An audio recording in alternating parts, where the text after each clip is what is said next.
Welcome to Bacon Rebellion Live. And Candace, please tell us where you are joining us from.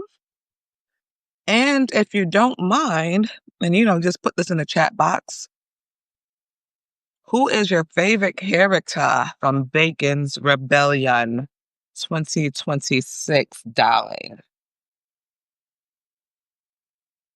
Also, I have another question. You were like, yo, I didn't mean to do all this work. Where Mirror at? He should be here shortly, but what was I gonna say? Did you get a notification just now? I'm still figuring Substack Live out. Okay, so in America, so I could just invite him to join. Okay, bet.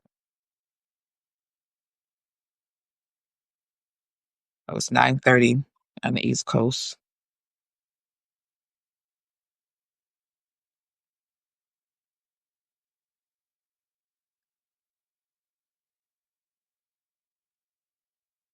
Mm-hmm. America saves your life, Candace. Hey, what's up, Auntie Denise? What's up? How are you? Doing good. How you doing? You Well, look good. thank you. A little more rested than A you little are, more sir. rested than me. Yeah, Yes. my little sister. Sorry to keep you guys waiting for a bit. But I'm here with my lovely aunt, who I am just like in a good Poor way. guy. Yeah, no, poor me, poor me. Um, for me, I get these itches. Right? You wanna start now? Yep. Yeah. So we've seen a rise in a lot of these social commentary type fiction. Mhm. Um, Specifically for you, what was the initiation of that itch for you to start writing Bacon's Rebellion? Um, and do you feel like you scratched it after these 11 days? It's a great question. So I think that my work typically is social commentary. Like my first two novels are set in Rochester, New York, and they're talking about like the education crisis, right? Mhm. For Bacon's Rebellion, two things were going on that really kind of shook me. One was seeing all the videos coming out of Chicago on TikTok. And it wasn't just the videos, it was the way that the creators were putting the captions. Like they were doing it in such a way that the algorithm would not limit the visibility of the video, right? So they were like, I saw one video where it was this girl, she was talking about fall fashion, Yeah. but she was holding up signs that said, help us, or like stuff like that. You know what I mean? Right. And then everybody in the comments was also speaking in that very coded way. And it just chilled me to my core. I'm like, what is going on? You know? Um, so that, and then also around the same time, I was invited to be on a panel that was like people of different political backgrounds. The loudest voice on that panel is someone who I call MAGA Barbie. And it was just so like disheartening because I don't really engage in conversational combat. If I'm talking with someone, even if we have completely different views, I truly want to understand, right? And it just feels like we've gotten to the point because of clickbait or rage bait. When you are in an attention based economy, it's just very dangerous because the things that are going to get the attention, the engagement, are typically going to be negative or misinformation or whatever. And I could just see that her whole platform is built off of this. And I was just like, yo, like, and then now I'm not even uh, I am a Democrat. I typically vote Democrat, but I'm not like, you know what I mean? Right. And so Right. her being at this, like, on such a, it made me take like the complete opposite. And I'm like, yo, what is happening? So those are the two things that really inspired Baker's Rebellion. I needed an outlet. I'm like, okay, and not in a perfect world, but in this imperfect world, what could potentially happen to help? You know? Right. Right. Is that something that you struggle with though? Like in a digital landscape where negativity kind of produces results, is that something that you struggle with yourself? Absolutely. And I'm trying to learn how to do it in a way. So, for instance, there's this TikTok trend with hairdressers. It'll be like a girl with her hair half done and like, you don't, let me tell you, don't ever go see a man. He don't know how to do hair.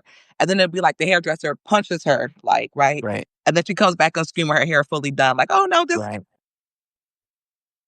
So it's like, okay. And in a way, that's kind of clever and witty. So, like, creatively, I'm kind of interested in the challenge. But it's like, how do we, okay, this is what it is. But then how do you do that for a positive message? Yeah. Yeah. Yeah. That's interesting. I feel like a lot of the times the rage bait, all of this stuff, it's people want to feel something on social media, and I feel like there's so much content out there. If you're not on in the opposite side of the extremes, making someone feel, a great sense of euphoria or just complete rage, there will be no interaction with it. How do you balance that though? Information versus entertainment, right? Like a lot of the times there's a healthy medium there for creators, and striking that perfect middle line is where a lot of creators find most success. What do you think your content, if you had to give me percentage wise, entertainment versus information, where do you think you're at right now and where are you trying to get to? I would say it's 80-20 entertainment versus information. I'm kind of okay with that because though I am educated and an educator and so forth, like, I'm not an academic. I'm a creative, right? So even that's why I don't typically engage in political conversations because they're so nuanced, right? To truly be informed, you have to do real research, right? Right. Not your Yeah. Google. You have to get and that typically puts me in a space of one, it stifles my creativity in a way. Like I just want to have like a broad understanding, right? Because if I get caught up in the particulars, like then it's like it's too logical. And so with comedy, it's still I would say 80% entertainment inspiration, but like the things I try to have messages in there as opposed to facts, you know? Gotcha. Gotcha. So the world building for Bacon's Rebellion, and then your writing process, I just want to get into that a little bit. What does that look like for an 11-day series, Mhm. of short stories? Um, and, just get into the research a little bit. How Mhm. is that done when you're trying to build an almost parallel world to what we have today? There's not a lot of research. Like I said, those 2 things that I was going through, watching that stuff on TikTok and being a part of these panels, which is like a multi-day type of thing. Um, and I'm always inspired by different art, right? So like, Latoya is basically an Olivia Pope type character, right? But what if Olivia Pope was a little bit more gully, right? Like, okay, cool. I used to watch this show called The Americans, and it's set in the Cold War, and it's like this couple, they're KGB, but they're living like Americans, right? Mhm. And so they would identify these assets, like how Latoya identified Karen or Hector identified Nathaniel. And yeah, you listen to their problems, right? And you present yourself as a solution. And then now you have access to like this government database or whatever. So like I really just let every chapter or every page for, each installment every day. I didn't know what was gonna come next. Like, I really didn't. Yeah. I would just write it and then the next day see, like, you know? So this wasn't like pre-written and you're just N releasing day by day. no. No, Gotcha. Got the only thing I yeah, the only thing I knew was that I wanted Karen to be an undercover ally. mhm. I wanted to play on that because MAGA Barbie, that person I was on the panel with, she annoyed me to my soul, and I was like, "But what if this is just a role she's playing? Like, what Yeah, if yeah. what if she's really on our side? Like, what could that look like?" And then from there, it was just like it would come to me each day. The first day, I'm gonna keep it real with you. It took me like 3 hours to write one page. Mhm, Because like I'm just out of fiction shape, right? Like mhm. typically my Substack is like a blog. I'll kind of give like a behind the scenes of my life or whatever, kind of like memoir style. But I hadn't written fiction honestly since like 2018. Wow.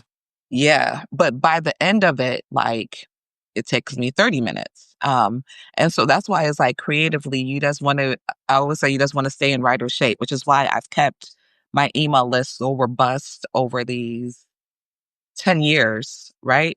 Um, because it's like I want to be able to write easily. So I could whip out a blog type piece or even an opinion piece quick, but to get back into fiction. So that's what I'm really excited about. And I really appreciate everybody reading because it and this kind of like deadline I gave myself, right? Mhm. Because you have to the only way to do something is build it. A lot of times with creatives, I hear people like you feel like you have to get ready before you do the thing. Yeah. But doing the thing is how you get ready.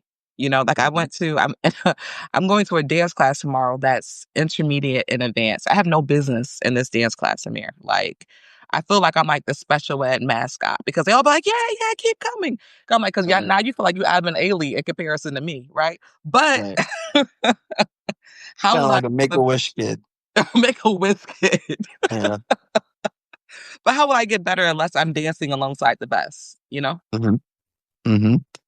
Now, for me, the theme that sticks out is media literacy. How do you feel about that theme? What was the theme that you were more so trying to go towards? And for you, what do you want your audience's thoughts to be around media literacy in today's landscape of just the abundance of content diarrhea that we have available to us? For sure. I want people to understand that there are powers at play that are radicalizing people. Because another thing I left out in regards to inspiration was the Charlie Kirk situation, which Yeah. I didn't know who he was until he was killed, right? And then, like, in some of the group chats that I'm in, people were like having such a vehement reaction to seeing Facebook posts where people are like, rest in peace, or, he was assassinated. And they were so like, it was one of these things, and this is where we live, where it's like you're unfriending people, you're like done with them. And I'm like, the Charlie Kirk that they're seeing is completely opposite than the one you're seeing, Yes. right? Yes. Yes. Yeah. Yeah. And I don't think a lot of people can stomach that. I think, the technology that we have available to us, these individualized feeds, you have to have like there has to be some through line. There has to be some common ground that we can all go to, a source of information that allows us all to be somewhat on the same page or in the same Right, book, even right. because a lot of the times we're reading completely different genres. Um, Yeah, and and that's what so, Barbie yeah, said to us during that panel. She was like, "Well, you just get your information from NBC," and I'm like, "I thought that was kind of neutral." Like, yeah, and then I try to, if I am gonna get into I wanna be in an informed space, I try to go to print media because they typically have more time to actually develop a story.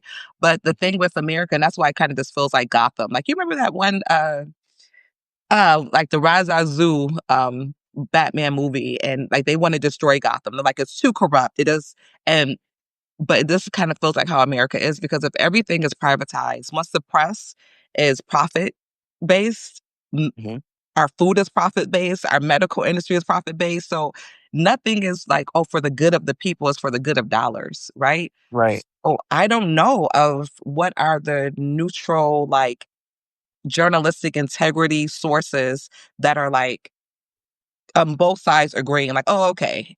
You know what I mean? Now, where do you think that responsibility falls upon? It's a common talking point in journalistic circles. Mhm. Is it the Oh, people look who at me need to being be smart, I didn't motivated? even know it. Okay. Okay, Yeah, so yeah, so it is. It pause for a is. second. All right, Mhm. because we hop right in here, but I'm a proud auntie, okay? Right, right, Right, so right. I gotta brag on my No, no, no, no. Don't do this whole thing. okay, I'll Don't do it do at the this. end, but Yeah. you're right. Because I knew I was like, Amir's gonna ask me questions, and there's gonna be words that he's gonna say that I don't know, right? Because again, honestly, Mm, Amir, like my creativity, I believe is I'm just channeling what God is telling me to do. So when yeah. I had always want more and I had New Black, sometimes I would have these interviews with like these literary scholars, and they would be like, oh, and then your use of this device, and I'm like, a word? That's what I did? Like, Yeah.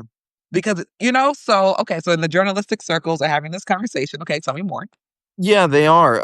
And they're basically debating on whose responsibility is it? Is it the Mhm, audience's responsibility to actually seek out great media, or is mhm. it the government's responsibility to kind of what's the word I'm looking for? They to kind of weed out false media, because a lot of the times people have this common saying where it's like, "Well, they're not showing this on the news," and it's like, "Well, dude, you're not consuming good news. Right, This is available. You're just on TikTok or on right, Twitter or on Instagram, and you're not actually uh, giving the proper news channels their due diligence." Well, a lot of the times, um, I think the issue for most people is that they assume that news is free. Now, the question mm, of should news be free or should it not be free, that's a completely different topic where we could right, debate that for hours.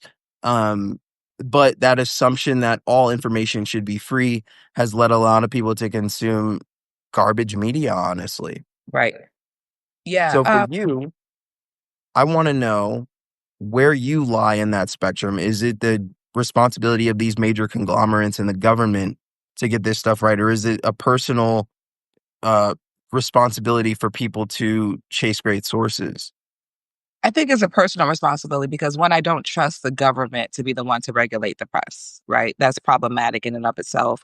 The same thing, like, I don't understand why people, Christians, feel like, oh, they want to be Republican because, oh, they're Christians. Like, I don't trust the government to be the religious enforcers. Like, Yeah. we've already had Pharisees. We've already seen how that works out. Like, everybody should have free will and their own personal exercising of their faith.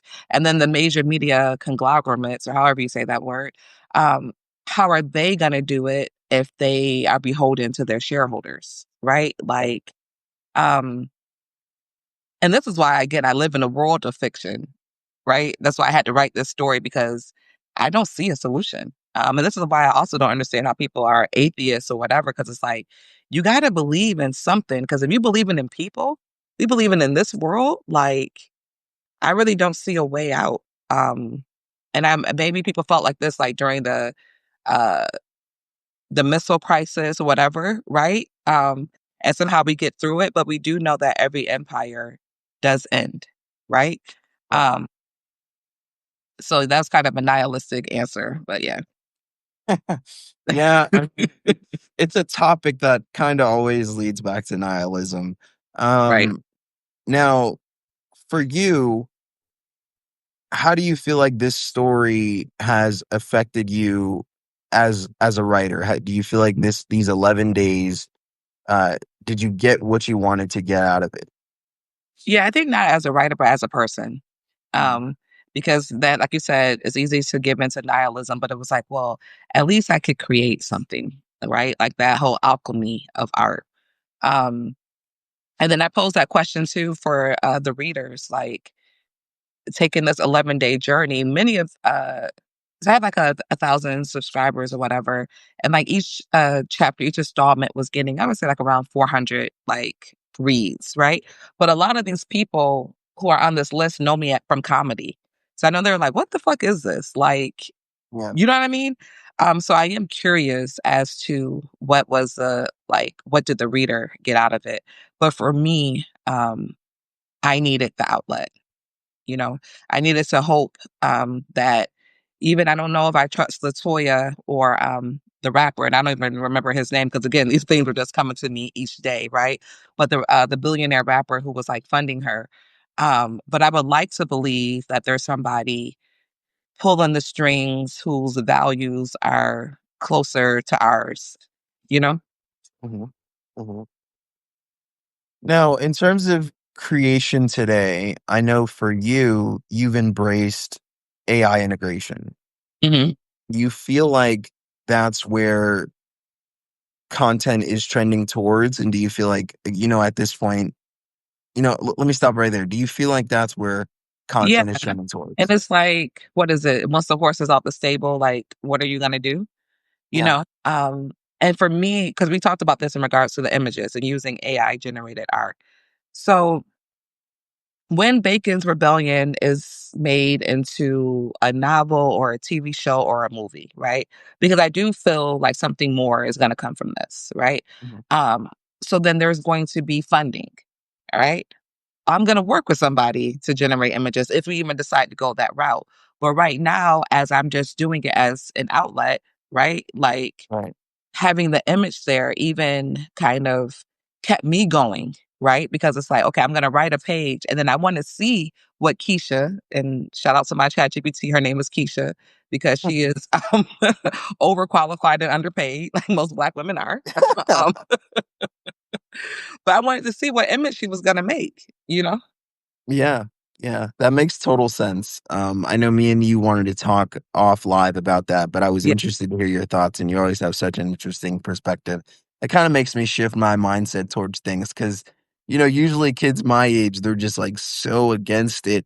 But it makes a lot of sense in a writing process where you're trying to daily motivate yourself to keep creating all these different scenarios for Bacon's Rebellion and to propel it forward.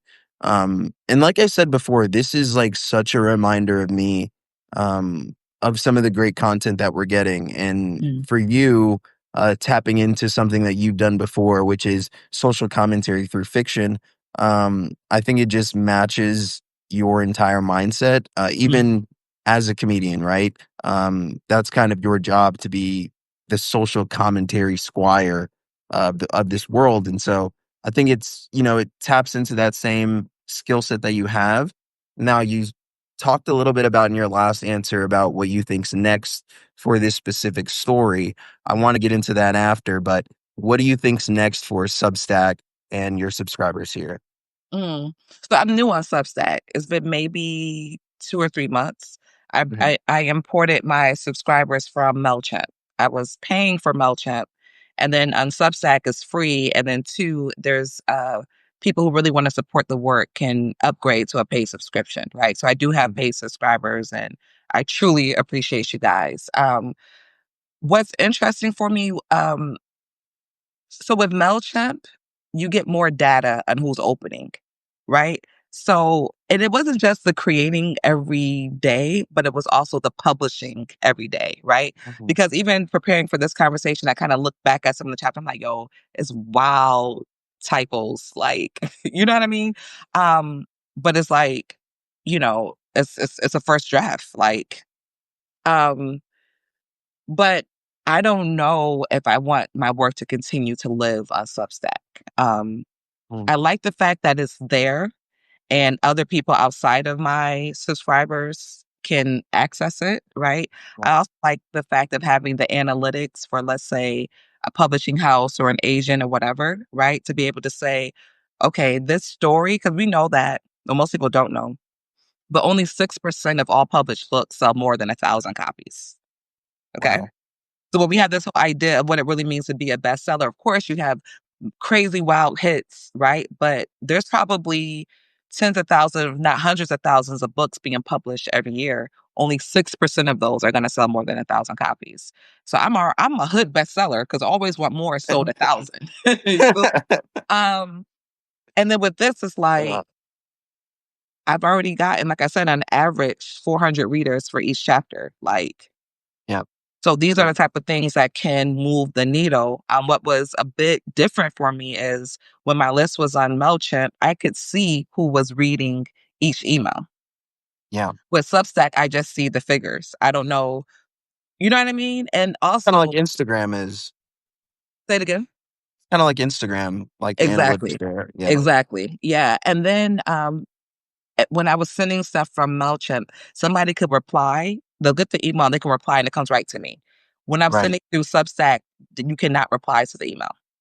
So Mm, then I'm not getting as much immediate feedback. And I'm like, okay, God, this is a reminder of first and foremost, as creators, we have to create for us, right? Like Toni Morrison said, like, write the story that you want to read, right? Um, and so that pushed me. Yeah. hmm. So for you, you have so many things that you're involved with. I know you just had a pilot picked up. I know you in comedy, you in your own brand, Too Old. How do you feel like this part of you getting back into fiction shape? How does this fit into that landscape? And what's next for you and your own personal brand? Yeah. So the brand is using words, creating the world that we want through words. We know that God created the world through words, God Yeah. Himself. Okay. So that means that all of us have that same power, right? We create our world through words. So whether it's TV, print, on the stage, whatever, like I want to use my words to uplift, you know? And then I got this, you probably can't see it, but it says right. This is tatted on me because um after Always Want More came out, I just started getting opportunities. I did like education reform. I got consulting contracts. I'm doing this, I'm doing that. And I never wanted to forget m- the biggest gift that God has given me, which is to write, you know? Yeah. Even before I was putting pen to paper, like I would just be in the corner by myself, just creating stories in my head. That's always been the thing. I've always created the world I want through stories, no matter what drama or trauma, whatever is going on. So yeah, that's the brand. And whether, I've done copy for brands and yada, yada, yada, but ultimately it has to be that these words are for the betterment of people. Mm, mm. That's interesting because that kind of leads into my next question, and they Mhm. might bleed in together, your answers. Um, but for you, I like to ask all creatives this, specifically storytellers, and I feel like all creatives are technically storytellers.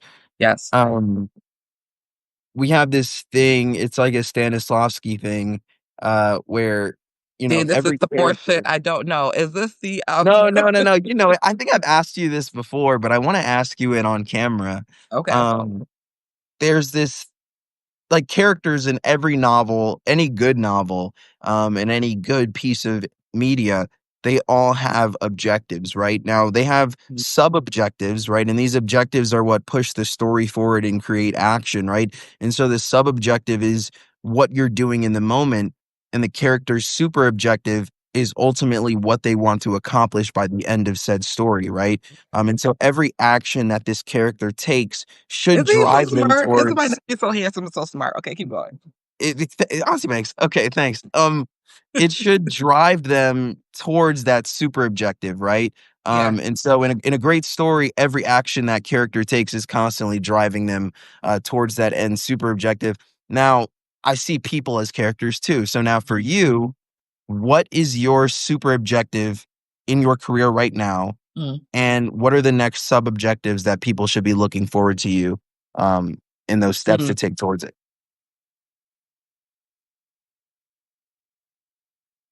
My super objective, and I pray that it will always remain the same, is for people to feel better after they've interacted with my work. Even if the themes are heavy, I want there to be like some kind of hope or inspiration, motivation, right? And then the sub objectives right now, uh, bigger and better platforms. My target audience, educated Black folks from across the diaspora who either come from the hood or are comfortable in the hood, Mhm. you know? Um, I went to University of Virginia. I'm an AKA, so forth, but I don't do bougie Black, right? Like, Mm. I need you to have some kind of right? Yeah. And then I don't do hood Black. Like you just hood. Like hit the be hood and read a book. You know what I mean? So Right, right, right. so more, like your Afrofest, your essences, these type of places, these type of platforms to be a part of or have audiences that reflect that, right? And then the pay to reflect the quality of what I put out. Because this is what I put out in 11 days with no editing. Like, son, I'm nice. You feel me? Yeah, Yeah. yeah, 100%. Um, is this something that we could see from you again? Another, like, fun, uh, it's kind of like a workout for you, but at the same time, it's a fun experience for your readers, or are you trying to get into something that's a bit more an intense of a workout? Are you gonna do that, or are you gonna what's going Yeah. on here with the fiction writing? One, I think, in regards to fiction, that people are so busy, right? And then, my core audience is a 92% Black women. So most of us are reading for information. when we're reading or audiobooks, what all the things. So to have time to be transported by fiction is really a luxury, right? So I would actually mind having a collection of short stories because I like the completion, right? I like that people got to get a full arc and feel like I read something. Like I got a whole story, right? And then as a creative, I'm doing these like 11-day missions with myself, some of which I'll share with the audience and not like there's a wonderful choreographer and I found her on Instagram. She has a 47-second dance routine. And now mm, I'm building my capacity for choreography. So I'm giving myself 11 days to learn this choreography. I'm not gonna share it along the process because it's looking real janky to begin with. But I will share the end video, right? So I'm gonna keep giving myself these jolts, because I have a day job and I have a lot of free time at that day job. Okay. Right, right. So just to keep myself where I need to be is like, yeah, I hope when the choreography is done that God will give me another short story idea or something. But and then again, that sense of completion. Yeah, and long form fiction, it takes me, about 2 years before the audience gets it. You know what I mean? Oh, Um, so yeah. yeah, I feel like you have a lot more control of the timing here, Right. especially, for you, you don't really have to rush, you just really have to stick to your deadlines, because a lot of the times when you're creating stuff that's so parallel, it's imperative for you to still be ahead of the curve because when it eventually comes out, you still want it to be socially relevant. Absolutely. Yeah, yeah. Um, well, I'm out of questions on T Angst. That's perfect. Um, I am so sorry that I was a little bit late. I know the No, you're time difference good. for us, I mean, I think it's was in strenuous. may I ask a question? Yeah, yeah, of course. Okay, so creatively being a part of this experience, reading it and having this conversation, what are you creating right now, and what is that process looking like? Hmm. Uh, that's a really, really good question. I know for me, I've kind of been in this creative limbo, if you'd say. Um, and so acting has allowed me to kind of get away with not Mm, creating to my full standard, because, it's like a Band-Aid fix for me, like, when I act, I know that, like, I don't wanna be an actor, like, I kinda see acting as, like, the lowest part of the totem pole, um, I wanna be someone who, like, is, dictating what actors do, okay. uh, and so whenever I do act, it kinda still is in that same world, and so I guess it kinda blurs my mind a bit to be like, "Oh, yeah, yeah, I mean, you did create a character somewhat today," when in reality, I didn't really create that character, I just gave my take of what I think that character is, Mm, um, you and so interpreted that character. yeah, I interpreted the character, so it's somewhat kind of consuming, like, it's the same thing as consuming something to a little bit higher extent, um, and then right now I'm in school as well, so I've kinda made excuses like, "Oh, well, I'm in school. Oh, well, I'm acting, I'm Mm, auditioning," so I don't think I'm creating to the same fervor as I was in years past as a journalist. As a mm, journalist, I was, like, forced to create narratives every day. Now, I don't know if I like creating narratives, because these are real people behind these stories. mm, Like you said, there's, like, a healthy balance of, trying to make as much money for the company that you're working for and the viewership, and telling the truth, and it sucks that both of those things, a lot of the times don't end up on the same, plane. Uh, but yeah, I probably need to do a lot better job of creating. Now, like, I'm the type of person where I dream every single night and, like, mm, they're, like, really, really vivid, lucid dreams. And my mom, like, she always tells me, like, "Oh, it's a gift," like, I've gotten really tired of them, and Mm, it's been happening since I was like 14. And so it's kind of like I get like restless sleep because these stories are like mm, so I feel like I'm awake kinda. And so yeah, I was taking advantage of that for a while before I came out here to India. mm, Um, and I was writing screenplays based on these super, you know, I don't yeah, like, they're extremely disturbing at times too. mm, I remember there was this one instance where, this young kid, he looked like West African, like, really dark, skinny young kid, and I was on the bus in LA, and I was going somewhere, like, I think I was trying to go to the store, and so I got on the bus to go to the store, and I ended up, like, missing my stop and rode all the way to Long Beach. Like, anybody familiar with Southern California, that's like a dude, like an hour and a half, 2-hour bus ride. And so I'm like on the bus all the way to Long Beach, and I get to Long Beach Airport, and like everybody's running and screaming and like scared. And at the same time, I see people like filming TikToks and like making like day in the life videos. Like mm, like there's some people chilling and there's some people like running for their lives. And there's like a heavy police presence. And the bus stop was like, hey, we're not gonna stop here because there's like an active shooter or mm, whatever.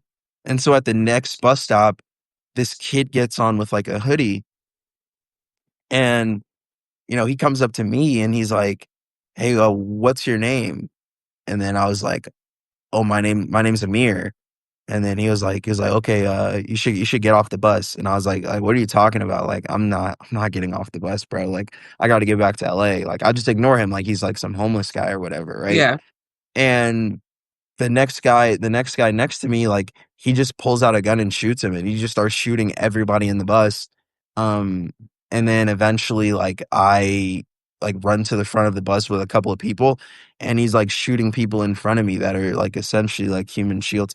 It's just, like, weird stuff like that mm, that I don't really know what it means or where it mm. comes from, but I try to take advantage of these situations as much as I can, um, in order to still have some creative contributions to the world. What is your favorite platform, social media wise, for creating? None really. Like, I didn't have an Instagram before I moved to LA. Like, I Mm, wasn't a social media person. And mhm. then when I got to LA, I remember a casting director was like, "Okay, yeah, just write your Instagram in here." I think I was auditioning for what company was that? It was some commercial company. Okay. I was auditioning and they were like, "Oh, you gotta write your Instagram in." And I was like, "Well, I don't have an Instagram. What should I do?" And then she was like, "Well, you don't have an Instagram? Oh yeah, you won't be here long," is what she said. Um, and that day I made an Instagram, and that was in like 2022, 2023. Uh, and Wow. so, yeah, I've still been feeling it out. I've always been a dinosaur. Even in Mm, journalism, I wasn't a multimedia journalist. I was a writer and anchor. And that's like the traditional path of a journalist. A lot of my friends, they were content creators, they were mhm, videographers, they were familiar with Adobe After Effects, they were familiar with Premiere Pro. mm, And for me, like, I just didn't grow up with computers like that, so, all of this stuff was human interaction and interview mm, skills and pen to paper, right? I mm. I don't even really like typing, Right. Mm, and so, yeah, it's been an adjustment for me. Now I kinda subscribe to the same thing that you were talking about earlier, like, once the horse is out of the stable, like, what are you gonna do? You can't reel him back in, so, um, I always wanted people to gravitate towards what I want and which is, right. like, old school and all this kinda stuff, but, I've had to conform and, follow more trends than I'd like. Same. Before Always Want More came out, I didn't have social media. Yeah. Um, my favorite one of all the ones that have come and gone was Periscope because this Mm, was pre-Instagram Live. Like, I liked being able to long form conversations with people. I think you may enjoy Substack because it does lend itself more to longer form content. And I leave you with something to consider. Like, if you were to take an 11-day creation journey, right? Like, what mhm. would that thing be? Even when you were talking about directing, I'm like, yo, you could direct Cuddles and something, right? Um, Dude, she doesn't even follow my daily directions, bro. Like, she wore me out yesterday, man. My God, dude. yeah, Yeah, and I then she told my doesn't mom, let "No, other no children like kids. that. You will never see me with kids, I ever." feel you. Clearly, I Um, feel you. yeah, you Yeah. definitely feel that's why I said we're just like, it will never happen. Dude, Yeah, well, when you become an uncle, that I mean, it's the best of both worlds, you know? Um, yeah, and then the other thing is with you being in India, right, and you being such a curious person, and with your name being Amir Muhammad, like, I feel like you can tap into the creative community there and, yeah. you know. Yeah, I've been trying. You know what I'm really interested in studying is the racism here. I've met some friends here who I'm gonna be going out with today. Um, yeah, it should be really fun. And the guy that I'm really, really cool with, he's a sous chef here, at the hotel I'm Of course staying he at. is. And then yeah, so he's really cool. But then the other guy is like he's a chef as well, but he's he's darker than me. Like he's extremely dark skinned Indian. And he was just telling me like, the racism is a real thing here. Like it's bad. And now I've been stared at. I've had people take pictures of me like Mhm, um, and I don't really take offense to it because, I met some people in America in really small towns who had never had a conversation with a black person before. mhm. So I know for a lot of these people, they've probably never even seen a black person before in their life. It's legitimate Um, curiosity. It could be. Yeah, right, it could be, right? But, and I kind of looked at it as innocence, and I was telling him, like, my dad, the first thing he said when I told him I was gonna go to India, he was like, "Why would you go to India? Like, those people there, they're extremely racist." Right? And I was like, "Yeah, I mean, they're racist, but, America's pretty racist too." And racism for me is like the way that I combat it is whenever somebody's racist to me because I love myself so much, is just like I kinda laugh at it, like, it's Mm, almost amusing to me, like, "Bro, like, you still think that's gonna work? Like, it's 2025." You know what I mean? yeah. But at the same time, it's interesting to me because when this guy was speaking to me, his name is Manu, and he was just like, "Bro, America is nothing compared to India." Like, Mm. we have whole, like, books on racism, whole entire I mean, the caste diatribes system that they is teach very you. alive and real.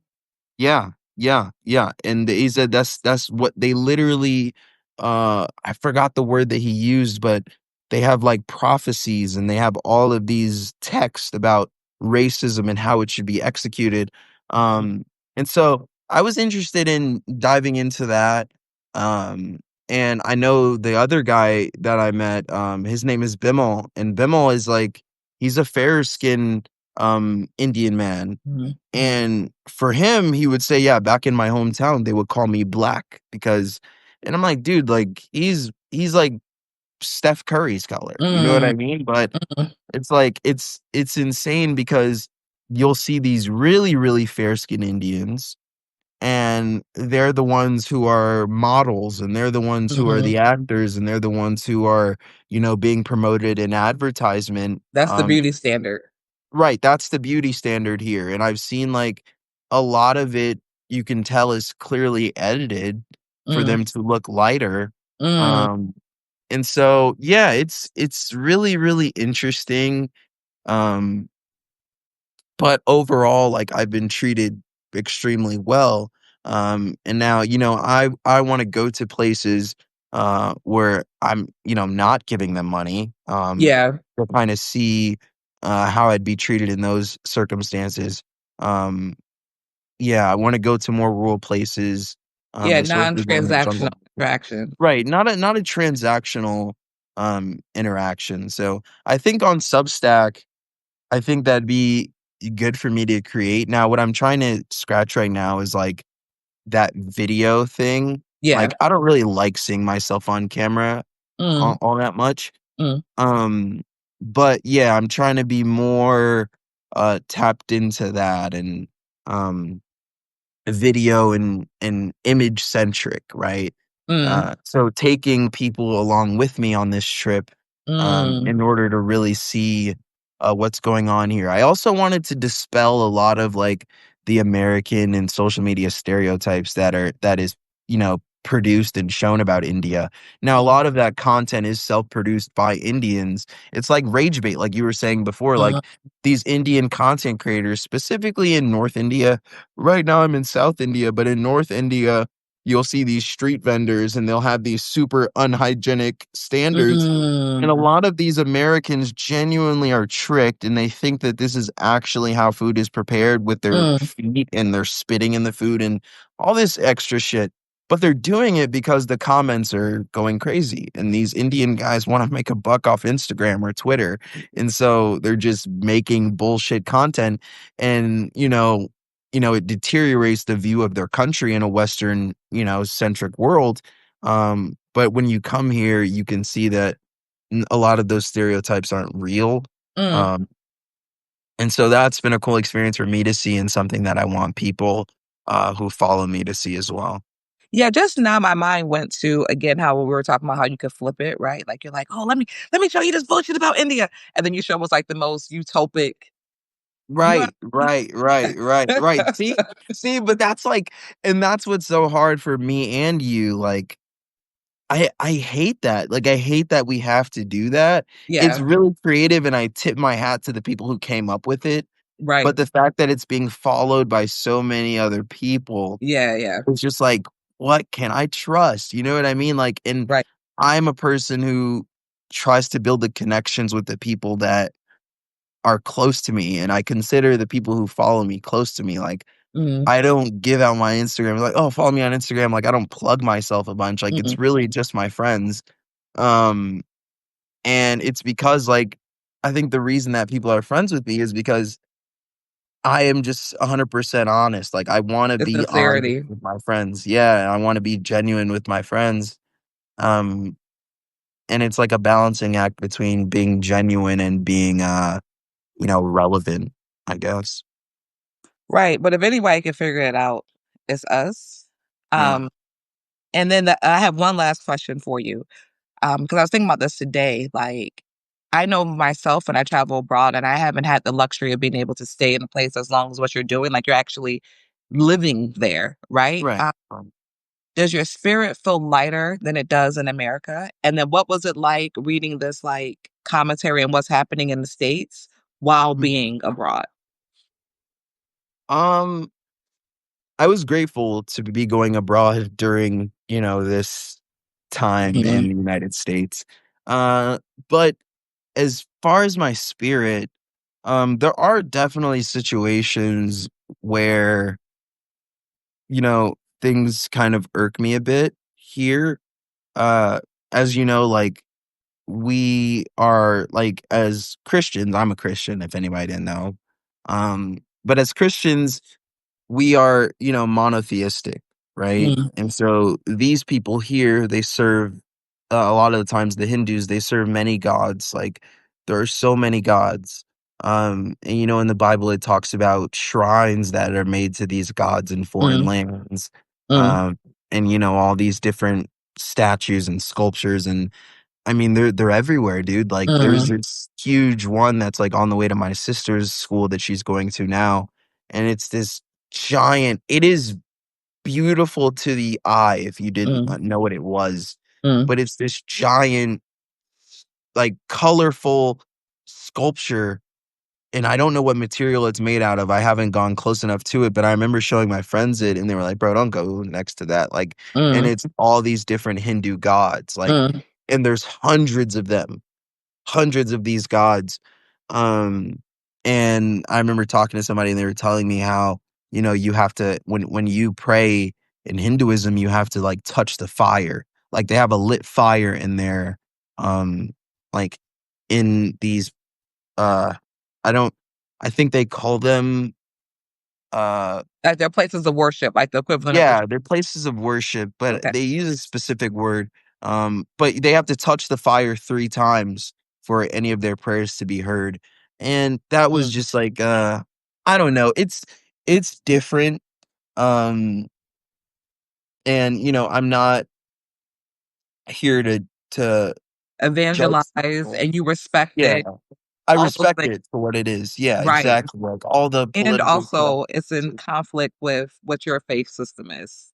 I'm with Right, you. right, it's in direct conflict, because, I know that there's one God for me, right? And one savior, so, it's definitely different and hard to, understand for Mm, me, from my personal point of view, but in terms of just, like, the beauty that God has bestowed upon the earth and, the amount of people here and the way that they just hustle and get to a dollar. Because I mean, dude, the average amount of money that people are making here is the equivalent to, like, 220 bucks a month, mm, uh, and so to see how blessed that mm. I truly am and that we truly are in the West. A lot of people, they're like, "Man, I come from the gutters. I never had that perspective because I had parents and grandparents who are immigrants, you know? Mm. And so I was able to hear through stories that, the hood in America, it ain't shit. Like, these people are, they're complaining or whatever the Yeah, case may be. It's not that bad. But right. when you see it, right? I remember the first hotel we stayed in, it was a greenhouse or something, I believe. But right next to us, across the street, was the literal slums. People's The roofs real were trenches. tarps. Yes, Right. the real trenches, their roofs was tarps. Like, Mhm, it looked like somebody burned the entire neighborhood down, but that's mhm, where they were living. The people had mhm, blankets as roofs, mm. right? And so I wanted to so badly just walk those streets because I wanted to get a sense of what that culture was like for those people.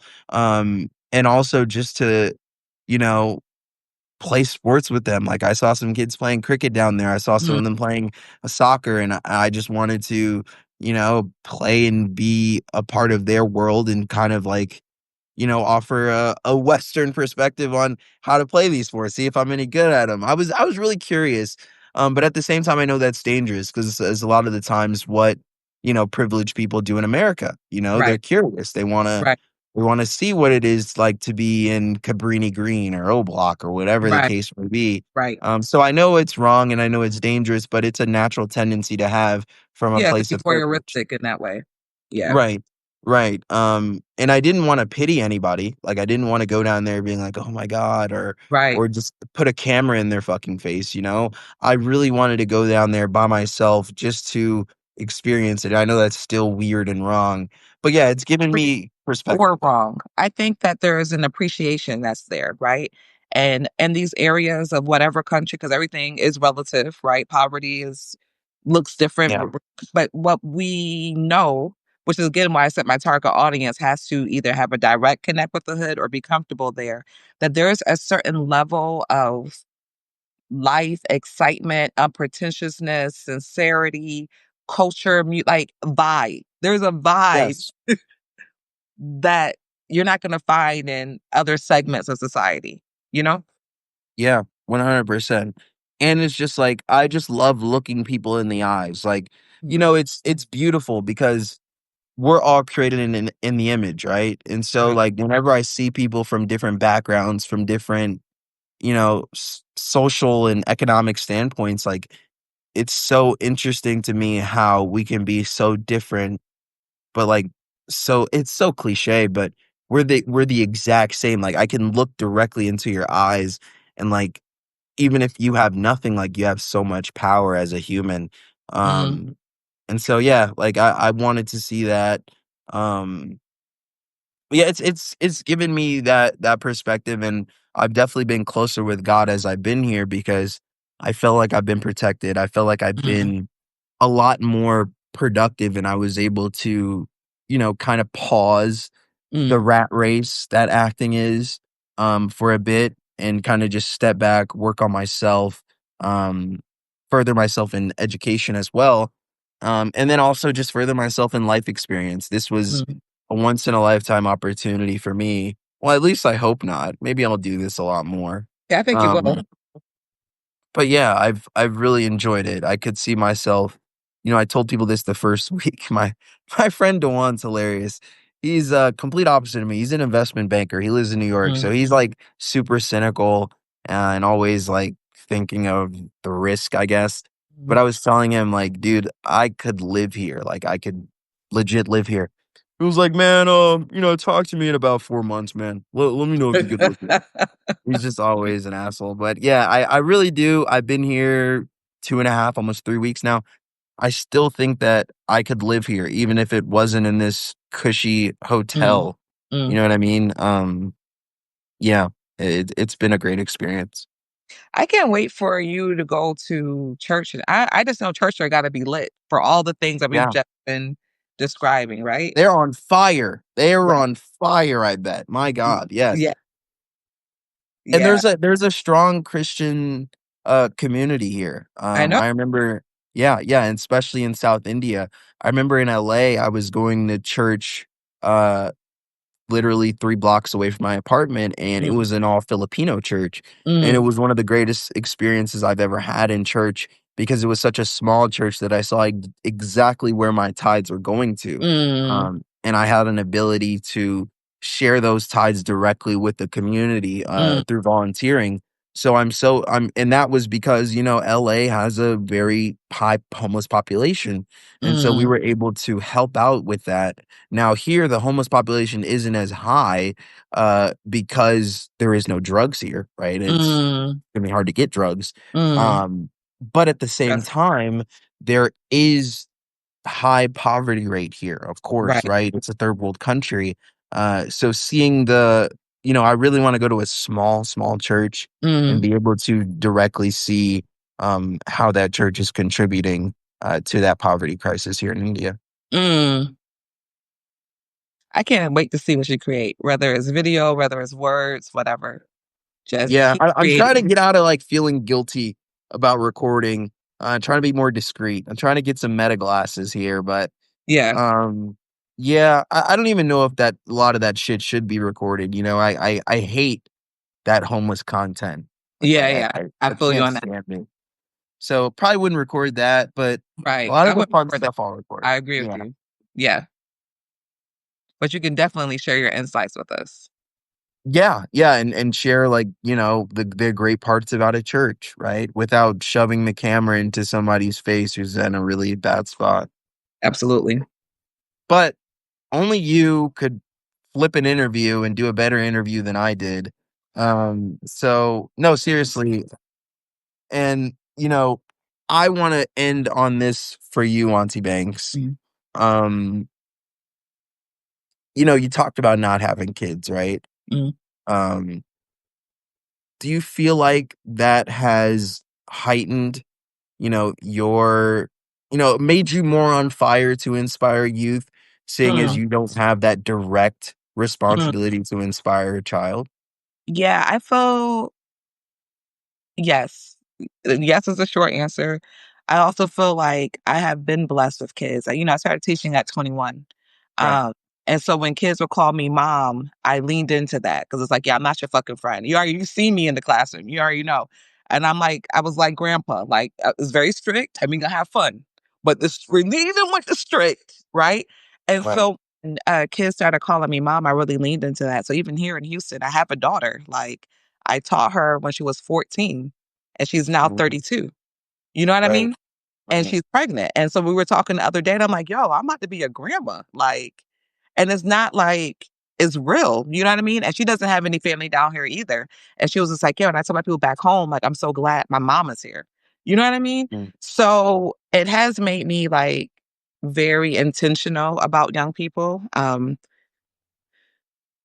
I'm just so grateful to your mom for making me an aunt, you know what I mean? And her parenting style, like, I feel like with her kids, I could treat y'all how I would my own children. Mm. You know what I mean? And I felt like that in the classroom too, because I think that love is high standards. You Right. know? Right. And to get that love back, like, yeah, and then, I'm at the point now where it's like, this is a permanent decision. Like when you say it when you're younger, like you saying it now, well, men, you can have a kid Right, at 80. you could yeah, you could Right, do what grandpa did.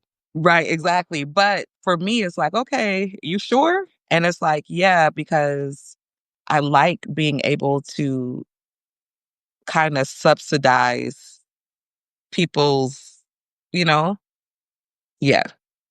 Right. Right. Do you feel like there, because I was speaking with another friend who I met out here at the gym, and he was like, he's 42, he has no Mhm. kids, he has never been married. Um, and he was just telling me how it's difficult for him to connect fully with people that are his age because Mm. a lot of the times he feels that there is a slight resentment there that Mhm. he isn't a bearer of the same amount of Mm. the same amount of responsibility as they are. Do you feel like that's a similar thing that you have to deal with? No, I don't think so, mainly because for the people that I interact with who have children, you already know Yeah. I'm putting my sleeves up. We have these kids, Right, right? right, right. Yeah, yeah, And the fact that I do have more space serves you and your kids. So, right. Yeah, even Candace is on here, like, she made me a godmom, like, and the same thing, the way she parents her kids is the same way I would. So, yeah. like, to really I feel like I'm truly a member of people's village, and I'm so blessed that I have so many people who are members of mine, you know? And I think, that kinda encapsulates who you are as a person, like, it's all about perspective, right? So, if you took the perspective that, "Man, I don't have as much as them," it's kind of like a self thing in your mind where you're kinda convincing yourself that just because you don't have kids that people may, have some resentment built towards you. I don't really know how that is. I had my good friend Traquan, he's 24 now too, but he just had twin daughters. Mm, Um, super. Last year. Yeah, yeah. He said he's done after this. He's gonna tie tubes at 24 years old. But yeah, so it's been an interesting process there. I know for me, like, I'm not directly there to help him out, but I knew if I was in Houston, I think I would be of the same ilk as you, kinda rolling up my sleeves and helping him as much as I possibly could. But I can sense that, like, he's a new father, like, Mhm. he can't stay up as late and play the game with the boys anymore and be on the phone till like 2 AM talking about girls. So, yeah, it's an interesting adjustment, but yeah, it's definitely all about perspective there if you're the person outside looking in and how can you be of service to your friends? Yeah, That's the question, 100%. because sometimes being of service isn't even direct service to the kid, it's Yeah, serving them, right? right. It's if he does have 30 minutes to get on that game, you get on with him because you know this he need these 30 minutes. Right, You right, know what I and mean? that's what we do. That's what we Yeah, do. And we always give him the benefit of the doubt. We like, Quino got something we can't even right. fathom right now, bro. So we're always super supportive. But yeah, it's good to hear how your outlook on it has been throughout, your years. Yes, I'm so incredibly proud of you. I love you so much. I am gonna embarrass you because just so you know, tomorrow I'm posting one of your baby pictures, me holding you. Um, You gotta like for approval, send which one? Send it first. you're gonna approve the baby thing? Yeah, yeah. All right, that's fair. But yeah, I love you too, Auntie Manx. I'm really proud of you too. You're very, very inspirational to me because a lot of the times I do feel like, um, you know, I don't know. Like I felt that way in journalism that, art isn't really appreciated and I should just give up on it and not really give a damn about it anymore and kind of just suppress all those feelings I have. But seeing you honest to God has made me just say, you know what, like it is something that's worth going after. It is something that I'll regret not doing if I just kinda suppress those feelings. And the truth of the matter is that God prepared great works for us before he Mhm. made us, Right. right? So he made the whole, the purpose, and then he created the mirror to fill it. We don't get to choose what that is. If I got to choose, I would be an engineer. Okay. Yeah. Uh, it's logical. It's right. Yeah. But There's a right and wrong answer. right, right. But this is who he made me to be. And then I just want to leave you with this: that artists are holy rebels. Mm. What do you mean by that? One, and I also believe that everybody is an artist. It's just a matter to what degree, right? Right. But one, you're creating something that does not exist, right? Mhm. So that's godly in and of itself, right? Right. And typically, you were saying this about comedy or whatever, but whatever your form of artistry is, it is social commentary. We try to create the world we want to see. Even if you're talking about like that church and tithes and direct hands, like oftentimes artists are the people who are keeping the community together, right? Mm, They're the ones convening people. They're the ones who, again, like they see people as characters. And so they see your motive, like, because we're right. I need to know everything about you right, in order to right. create properly, right? Like, so we tend to be very strong listeners, very strong collaborators. Like, Mm, um, and I'm in something here. Next time you come to Houston, it's called Black Arts Movement Houston. And that's what we're pushing. Like, there should be artists in every level of Houston society, right? At mm, every city council meeting, because we are the world creators and the ones who keep it together. right. Um, so that's what I mean by Holy Rebel. Yeah, it's like that old adage, like, the STEM guys keep people alive and keep the world moving. The artists kinda give you a reason to live. Um, so yeah, uh, I think I'll leave it at that. Yes. I love you. Love you too, Auntie Banks. Thank you for trusting me with this. I'll be a lot better next time, I swear, and I'll have, like, a desk and everything You set. better stop talking shit about my nephew. I already told you. Yeah, I just, it's high standards, right? Like, love is Right. high Fair. standards, like you said, Fair. and so I really do love myself, and I hold myself to a higher standard, so I gotta be better. Fair. And you did incredibly well. Thank you. Peace. You did incredibly well interviewing me too. Well, of course. I mean, Thank you, guys, thank you. yay. Go sleep. You're probably gonna be up and wired. So go create. No, no, I'm gonna go take that double espresso shot. I'm supposed to be these guys wanna go out early in the morning and be out all night. I guess that's how Indians do it, so Okay. we'll see how it goes. I'm gonna go meet 'em in the Okay. kitchen right now. All right, let's do it. No, IST is no joke. My god, this guy Johnny, I don't know who he is, That's but John. I'm gonna Oh, that is John. Yeah. Oh my god. Wait, you go by Johnny Clutch? Yeah, that's Is his rap name. Oh, Johnny Clutch, rap name. I thought he was referring to sports. I was like, "Is he really Clutch?" Because Oh, nah. most You talking guys about Mansell, that guy? No, not at all. Yeah, yeah, it sounded like a basketball name, like a commentator would make. No, IST is no joke, John, like, seriously. Oh, John, also, I need to tell you, I got an opening coming up in my fantasy football spot. He has no more room for any more fantasy teams in No, no, no, I need him in this league. I told my friends I was gonna here. add him. Yes, I'm yes, in, yes, God. yes, thank you. I'm gonna hit you up, and, we're gonna figure out I'm gonna send you a screenshot of the team, actually. Y'all, wow. I Love do you, not Auntie approve. Banks. Bye. Bye.